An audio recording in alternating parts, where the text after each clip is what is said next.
Hello guys, আশা করি সবাই ভালো আছেন। আমিও ভালো আছি। নতুন একটা ভিডিওতে নিয়ে চলে আসলাম। আজকে নিয়ে আসলাম আমরা খাসির পায়া, মানে ঠ্যাং। খাসি যেভাবে ডাক দেয় বলে। আজকে আমার হাজব্যান্ড 2-1 দিন ধরে বলছিল যে খাসির পায়া খাবে। আমি বলছিলাম ঠিক আছে, শুক্রবারের দিন আমি নিয়ে আসবো।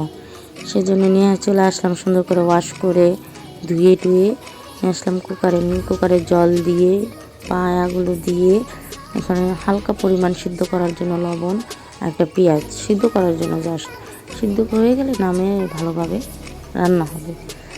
এই দেখেন, আজকে আমি মার মতন রান্না করার চেষ্টা করছি। মার মতন তার রান্না হয় না, তারপর সামান্য পরিমাণ মার মতন চেষ্টা করছি। মার মতন চেষ্টা করার অনেক ইচ্ছে করে, মার মতন রান্না করি, মার মতন খাওয়া অনেক চেষ্টা করি, কিন্তু হয় না। মা বলে হ্যাঁ হয়েছে, কিন্তু আমার কাছে মনে হয় না, পারফেক্টলি হয়নি মার মতন রান্না।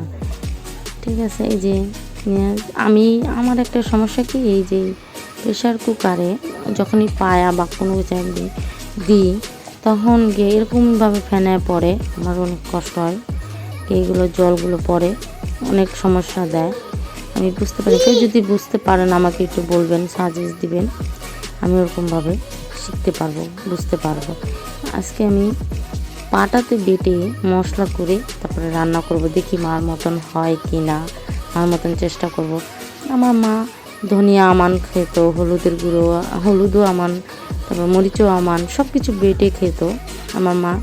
এখন বেটেই খায়, একটু হয়তো কষ্ট হয়, তারপরে বেটেই খায়। তারপর চেষ্টা করছি, আমি তো আর আমানটা বাটা তো পসিবল না, যেন গুঁড়োটাই জল দিয়ে ভিজিয়ে রেখে দেবো। সব কিছু এখানে ধনিয়া গুঁড়ো, হলুদের গুঁড়ো, মরিচের গুঁড়ো নিয়ে নিলাম, একটু সামান্য পরিমাণ জল দিয়ে ভিজিয়ে রেখে দেবো।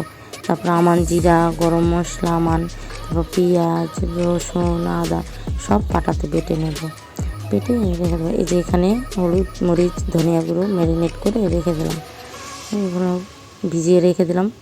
এখানে জিরে বেটে নিলাম।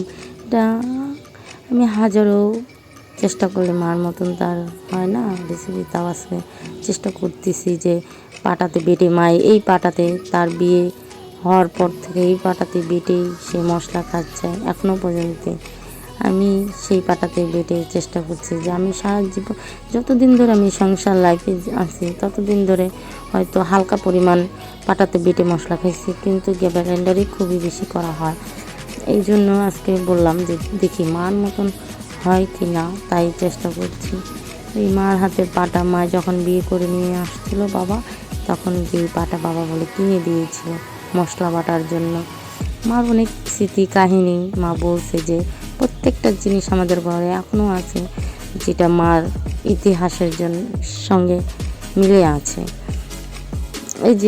এই যে মাকে বলি যে মা দেখো, তোমার ব্লেন্ডার করে খাও, সব বেটেই খাও, ব্লেন্ডার করা না, আমার ব্লেন্ডার খেতে মজা লাগে না, আমার ভালো লাগে না, আমার পাটাতেই বেটে আমার খাইতে স্বাদ লাগে, আমি পাটাতেই খাওয়াবো। তো আমি বলি এই জন্যই তো মায়ের হাতের রান্না কখনো কারোর সাথে তুলনা করা যায় না। সে বড় শেফে হোক না সে বড় রাঁধুনিকে হোক, তার সঙ্গে কোনো তুলনাই হয় না মার রান্না। আমি যতই রান্না করি মা বলে হ্যাঁ আমার মতন হয়েছে, কিন্তু আমার কাছে কখনোই মনে হয় না যে কি আমার মতন রান্না হয়েছে।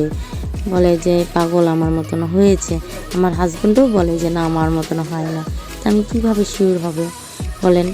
তো এই জন্যই মাকে বলি যে দেখো তুমি রান্না করে দাও, কারণ না আমি রান্না করব। এতদিন বড় করলাম, তোকে বিয়ে দিলাম, তারপর আমার কি রান্না করে দিতে হবে বলে?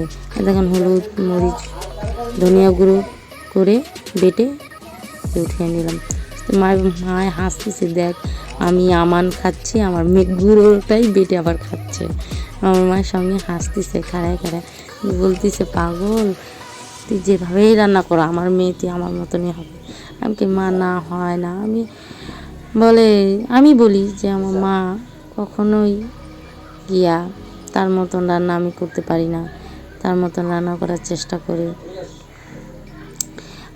মা বলে যে দেখ একদিন হতে হতে হয়ে যাবে, সেদিন হয়তো আমি থাকবো না এই দুনিয়াতে। আমি কি না, তুমি থাকবে, সারা জীবন থাকবে হয়তো আমার ইতিহাসে, আমার স্বপ্নে, আমার সব প্রত্যেকটা কাজে, যে প্রত্যেকটা কাজে তুমি আমাকে বলছো এইভাবে কর, ওইভাবে কর, এভাবে হবে, ওইভাবে হবে, প্রত্যেকটা জিনিসে তোমার গন্ধ মাখানো থাকবে। দেখুন কুকারে খুব সুন্দর করে পায়াটা সিদ্ধ করে নিয়েছি, মাকেও দেখাচ্ছি, মা দেখো কত সুন্দর করে হ্যাঁ হয়েছে। আমার কাছে এটাই বড় ভালো লাগে যে মা যখন রান্না করতে এভাবে রান্না করে, এভাবে রান্না করে চেষ্টা করি মার মতন হোক, মার মতন যেন হবে।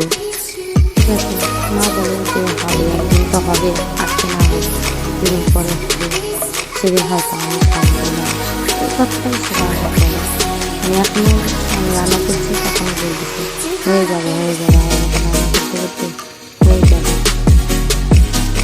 আর আরেকটা কথা কি, আমি কখনোই ভালো করে ব্লগ করি না, সামনে ছোটোখাটো একটু শর্ট ভিডিও করি বা টিকটকের মতন করি, এগুলো আমি কখনো রান্না বান্নার ভিডিও করি না, এগুলো আমার খুব হয় না। আমি খুব চেষ্টা করি কিন্তু আমার কাছে হয় না, পারফেক্টলি হয় না, খুব পারফেক্টলি হয় না। ভিডিও মানুষ কীভাবে করে কথা আছে না যে 10 জনকে দেখে একজন উৎসাহিত হয়, সেরকম আমি না, একজনকে দেখে চেষ্টা করি করার জন্য যে সবার মতন হয় কি হয় না, এই যে ভালোভাবে